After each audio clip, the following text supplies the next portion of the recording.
My name is Detective Heather Schwest, and I work for the Austin Police Department.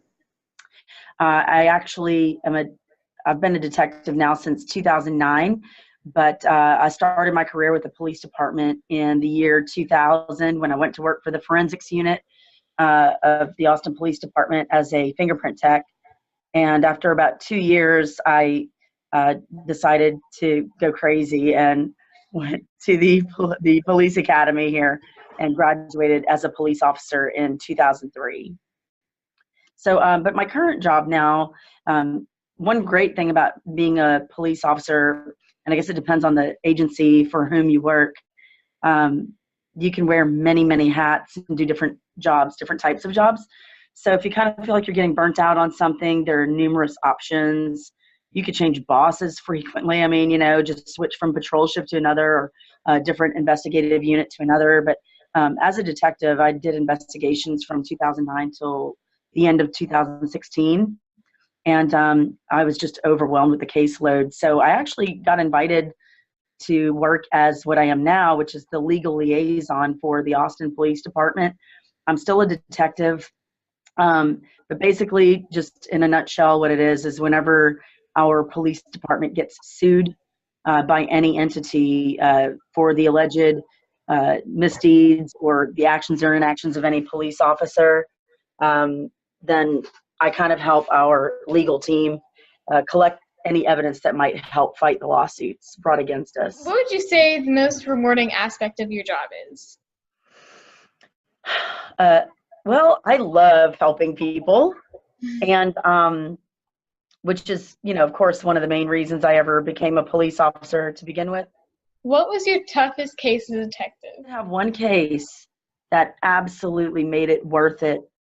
It was close to the end of that year, and I can't really divulge details necessarily, but I will say that it was a case of a victim who had suffered abuse at the hands of a very trusted loved one, and who was also, the suspect was a pillar in the community. And after 10 years of suffering at his hand, I was able to get, thank God, the one little piece of information that I needed that completely sealed the deal. And I know, I don't think she knows this, but I've followed up on her without her knowing, like, just to see how she's doing in life. And because I'm interested, and she has moved on, and that's I felt very good about that particular case. Yeah, that does sound like a really, like a trend you see, like, for being detectives, like more people want to be detectives, or like there's too many or too little? Oh man, I think everybody, there are a rare few who don't want it. They want to stay on the street. And honestly, I'm very thankful for those who are so driven to stay on the streets. We just had, I know of at least a couple of officers who recently retired.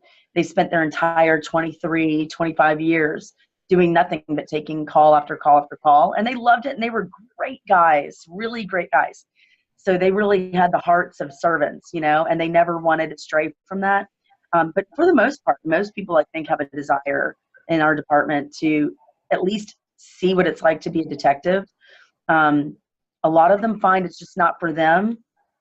Here at Austin Police Department, when you promote to detective, you are placed in one of two roles. You are either designated as a detective who ends up with a desk job, or you're designated to be a corporal, which is the same rank as a detective, but instead of being in an office, you're still on the streets as basically a first-line supervisor.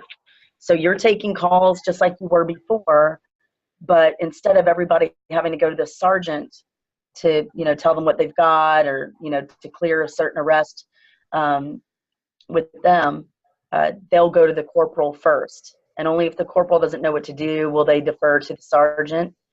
But we have suffered from a shortage of detectives and officers, quite frankly, for many, many years now. And I want to say it was 2012.